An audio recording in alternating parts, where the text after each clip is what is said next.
jewelry na karaniwang sinusuot sa katawan at dapat ay Tagalog. You have 40 seconds. TikTok clock! Happy time na! Sinusuot sa katawan, okay? Ano Tagalog. ang mga jewelry? Pwede gumamit ng mikropono, ha? Baka hindi kayo naririnig. N, D, N, 25 seconds to go. N, at saka D. Ayan ate, perfect. I love you. W. Pwede na ba to? Wala. O tayo. 10 seconds to go.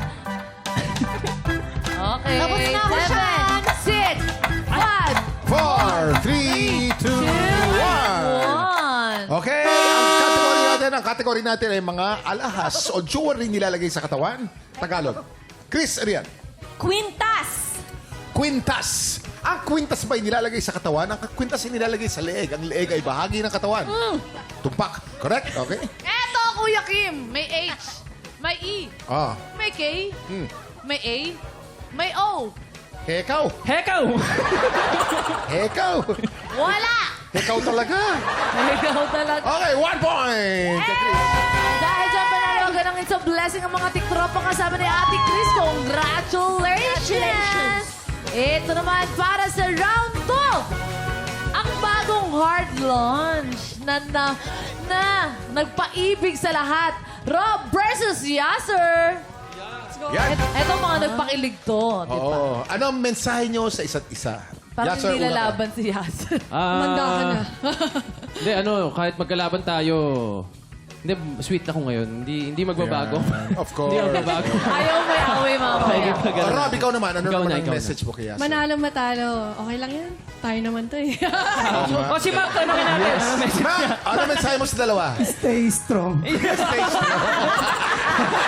Stay strong.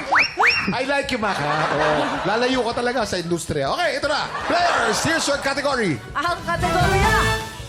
Bagay na ginagamit sa paliligo. English or Tagalog will do. You have 40 seconds. TikTok clock. Happy time na! Ito napanood ko itong dalawa nagliliguan eh, kaya alam na alam nila yan. B.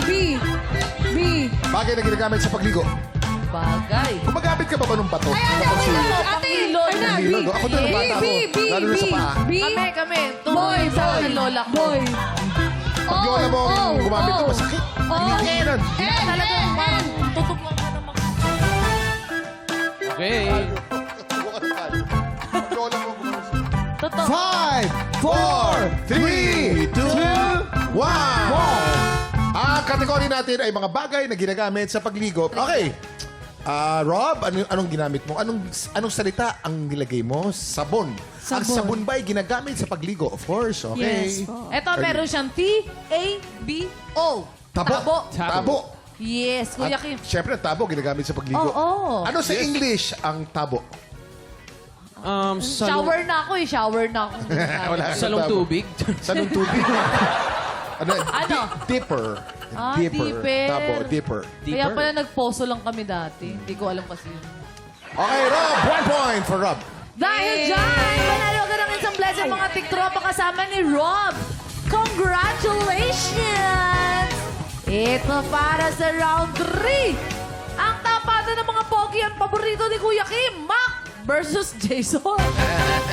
Paborito ko talaga yung dalawang yan. Okay. Players, here's your category. Ang kategorya. Ang kategorya natin ay prutas na kulay dilaw. Dapat Ingles. You have 40 seconds. TikTok clock. Happy time na! Prutas na kulay dilaw. English.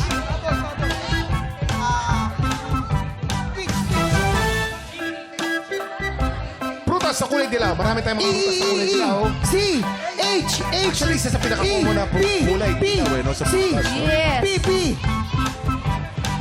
15 seconds to go. C, H,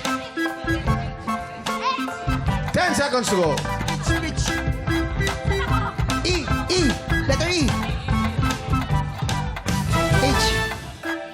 Tama na, okay. Time's up. Okay, Mac. Ang kategorya natin ay mga prutas na kulay dilaw. Anong salita binuo mo, Mac? Banana.